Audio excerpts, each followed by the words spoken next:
Roberts versus Trump, Trump versus Roberts, steel cage match. Roberts comes out with a body slam. No, it's not MMA fighting or WWE. It's our constitutional republic with Chief Justice Roberts stepping out of character, expending some political capital, putting on his chief administrator of all federal courts hat, and sending a statement publicly to Donald Trump, rebuking him for trying to continue, or not trying to, continuing to attack federal judges and their decisions with threats of impeachment, calling them corrupt, calling them criminals. And Chief Justice Roberts has had enough. But what does it mean for the future for Donald Trump for cases before the United States Supreme Court? Is he in danger of losing votes?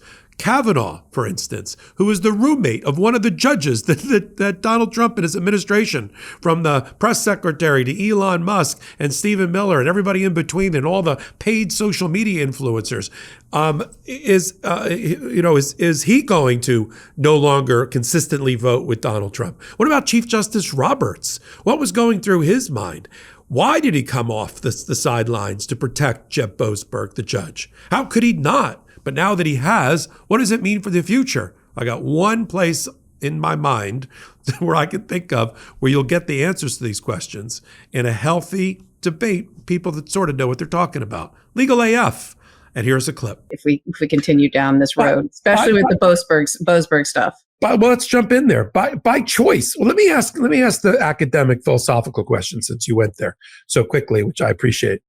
Why is Donald Trump causing so soon and over this particular issue of deportation? Why is he causing this constitutional crisis? And how do you think it ends for him? I mean, I think it's a couple of reasons. He ran on this issue of immigration. Congress for decades has just been paralyzed in terms of passing a law on immigration. And so the issue has basically gotten out of control, and Trump has just had enough. And then you add to that United States versus Trump and the case that the United States Supreme Court essentially anointed King Trump and essentially gave him far more powers than anyone ever thought the president or the executive had. And he's kind of like, look, you tried to bring me down. You prosecuted me 4 times and I got reelected anyway as a convicted felon. He's giving everyone the middle finger. He's got US v. Trump, and he's saying, I'm going to do whatever the F I want. And he's doing it. And he's basically saying, I am not going to follow court orders. He has his press secretary saying this. He's got these talking points. How can a single judge in a single district order the president of the United States, the executive branch, to do anything? That stay in your lane. And they're saying that over and over and over again, so much so that it prompted the highly, highly unusual comment from the Chief Justice of the United States of America, of the Supreme Court, saying basically, not so fast. It still matters. You can't defy a court order. We'll get to the exact details and what he says, but that's why I think he is. He is pushing it and pushing it and pushing it to see how far he can go.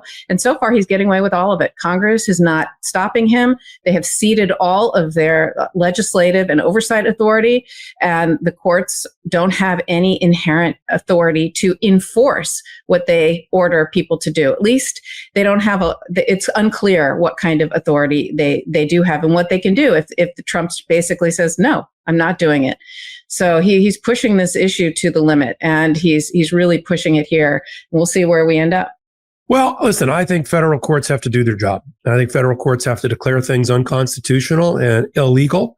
And I think they have to find administration officials in contempt when and if they get that far after fact finding. I think that has to go up to the courts of appeal and up to the United States Supreme Court. And if at the end, if the Supreme Court upholds the single federal judge in a single federal district line of thinking, then we are in a constitutional crisis if Donald Trump refuses to abide by it, because the executive branch holds all the power of enforcement. It's its Department of Justice, but I'll leave that for a minute. It's its Marshal Service, which would mean in order for John Roberts not just to issue a statement, which we're going to cover next, in which he rebuked and chastised Donald Trump, if not by name, at least we knew who he was talking about when he said, stop trying to threaten to impeach federal judges, which are my employees and they report to me. You got a problem with a decision of a federal judge, then you appeal. You don't impeach. We'll talk about that rationale. But if John Roberts is coming off the sidelines and wasting his own political capital to take on Donald Trump in public, then he's got to be willing to somehow have his orders enforced. They can't just be on a piece of paper. Now, there's a couple ways to do it. Talk about inherent authority.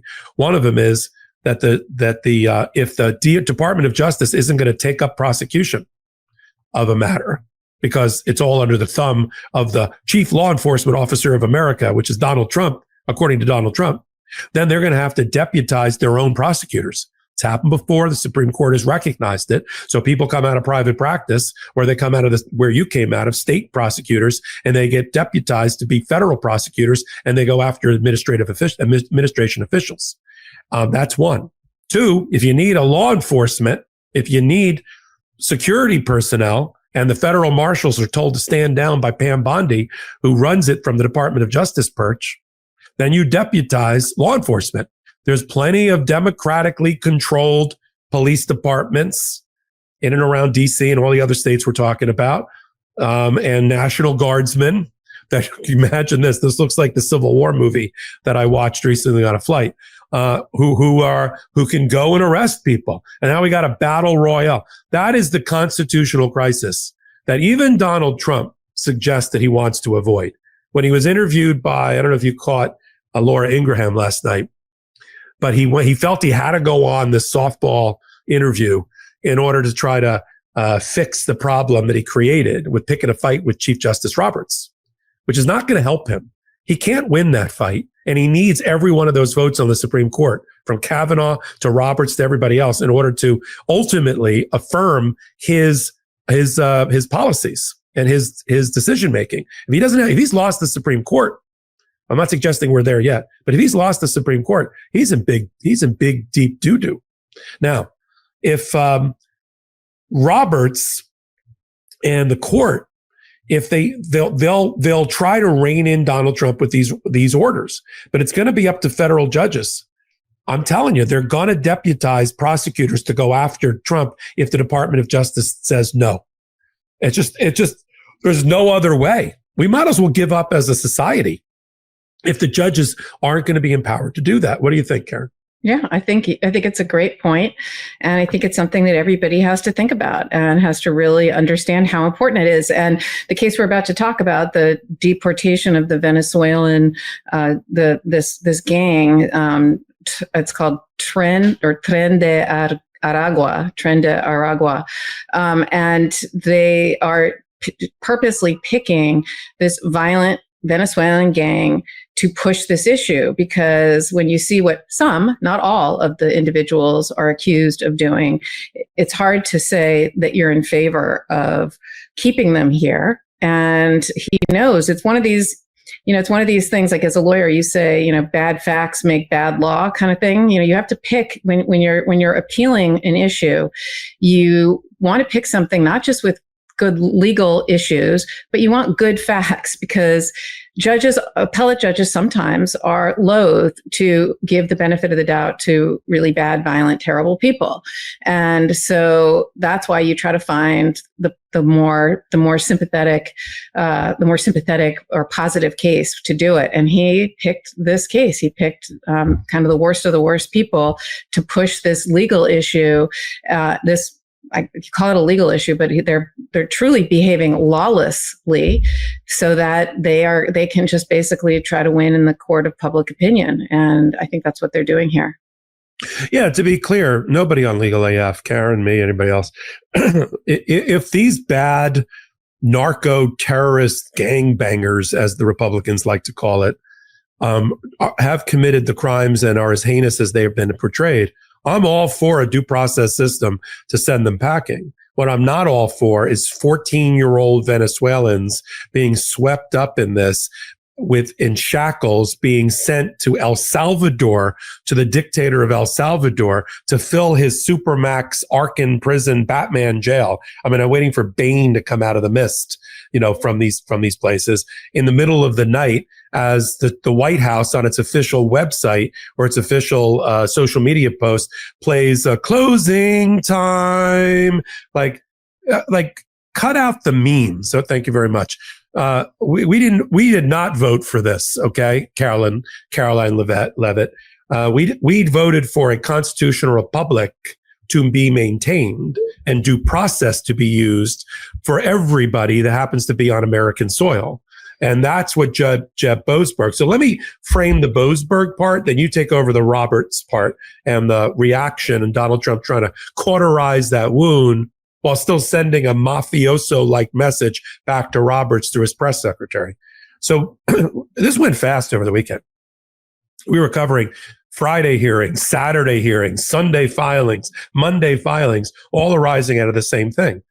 The ACLU knew, because of Project 2025 in the campaign, that Donald Trump was just itching to invoke the Alien Enemies Act of 1798 in order to turbocharge his deportation plan, to declare a phony war, a phony incursion, an incursion that TDA has been here for over 10 years. Okay. And if it was so important in such an urgent matter, why didn't they issue it on the first day, on January 20th, when he took office, not 60 days later? But I digress. So phony war powers, phony trying to access the commander-in-chief ultimate absolute immunity issues and absolute authority. And he got called out. ACLU filed knowing that Donald Trump was going to exercise that right, or exercise that power, with a new proclamation against not just TDA, the narco terrorist group, but against everybody who are Venezuelans here undocumented, regardless of their association with the gangs, including as low as 14 years old. They filed first. They got assigned randomly Chief Judge Boasberg, D.C. District Court. Boasberg issues a temporary restraining order, the first one, which applies to the 6 Venezuelans represented by the American Civil Liberties Union. He then gets word on Saturday, that was Friday, Saturday, that a proclamation using or trying to use the Alien Enemies Act was signed by Trump on Friday, published on Saturday. So he expands his temporary restraining order. He certifies the class as everybody who could be impacted by the proclamation, and then issues a temporary restraining order on top of that to block deportation based on that, and calls for a hearing. They have the hearing on Saturday. It goes from about 5 till about 6:30. During the course of the hearing, the judge issues orally his injunction. The oral part's important here. And he says, if there's planes in the air, turn them around. You are to stop deporting pursuant to this, because he's already found it's the likelihood of success on the merits that the ACLU is going to prove a violation of the Constitution by Donald Trump. And so we have this battle between Donald Trump attempting to exercise phony commander-in-chief powers and the federal court's ability to restrain it and call it out. So he issues his order. An hour later, he puts on the docket like a 2-line temporary restraining order for the reasons in the hearing. You and I have been in hearings before. So has Ben. So has others on Legal AF.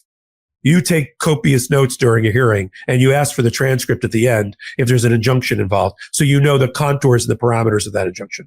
It's not just going to be in whatever the judge puts up on the 2 lines. It's always for the reasons expressed in the hearing. So what happened is at least 1, if not 2 planes took off and were not turned around after the judge had already issued the injunction. So you have a number of things going on parallel track.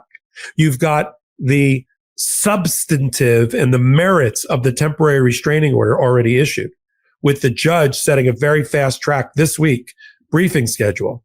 Monday, if you want to file an opposition to the temporary restraining order, Trump, you do it. Wednesday, today, the ACLU, you respond. Friday, we'll have a hearing.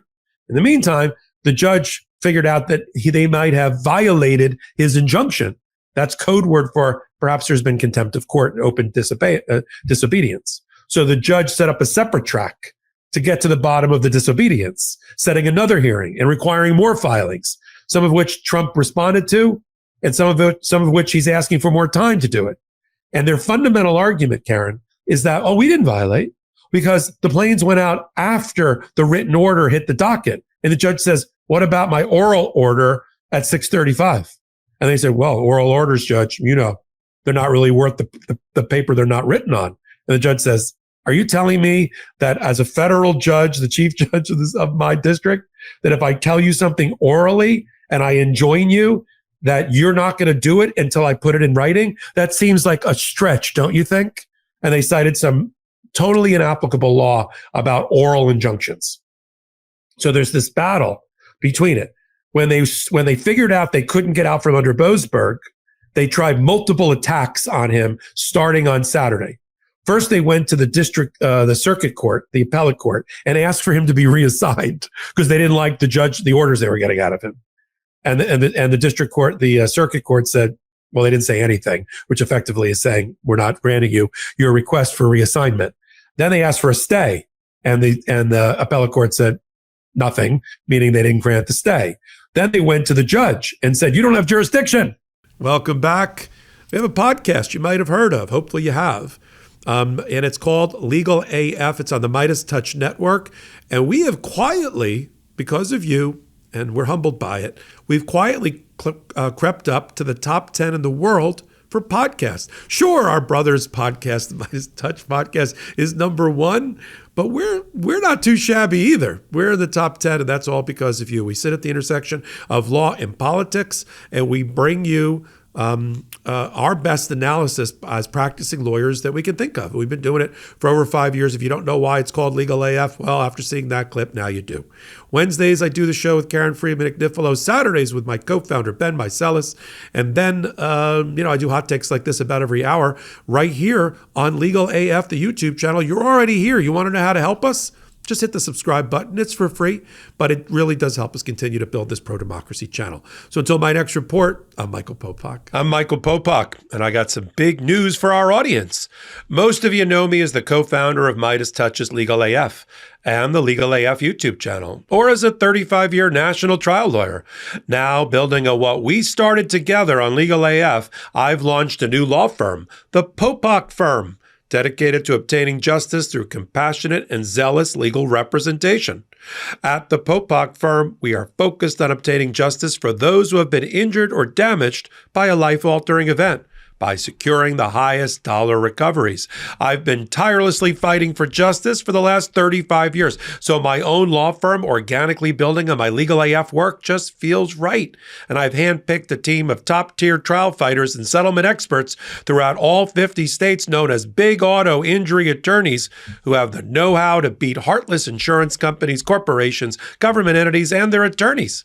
Big Auto's attorneys working with my firm are rock stars in their respective states and collectively responsible for billions of dollars in recoveries. So if you or a loved one have been on the wrong side of a catastrophic auto, motor vehicle, rideshare, or truck accident, suffered a personal injury, or been the victim of medical malpractice, employment harassment or discrimination, or suffered a violation of your civil and constitutional rights, then contact the Popok Firm today at 1-877-POPOK-AF or by visiting my website at www.thepopokfirm.com and fill out a free case evaluation form. And if we determine that you have a case and you sign with us, we don't get paid unless you do. The Popok Firm, fighting for your justice every step of the way.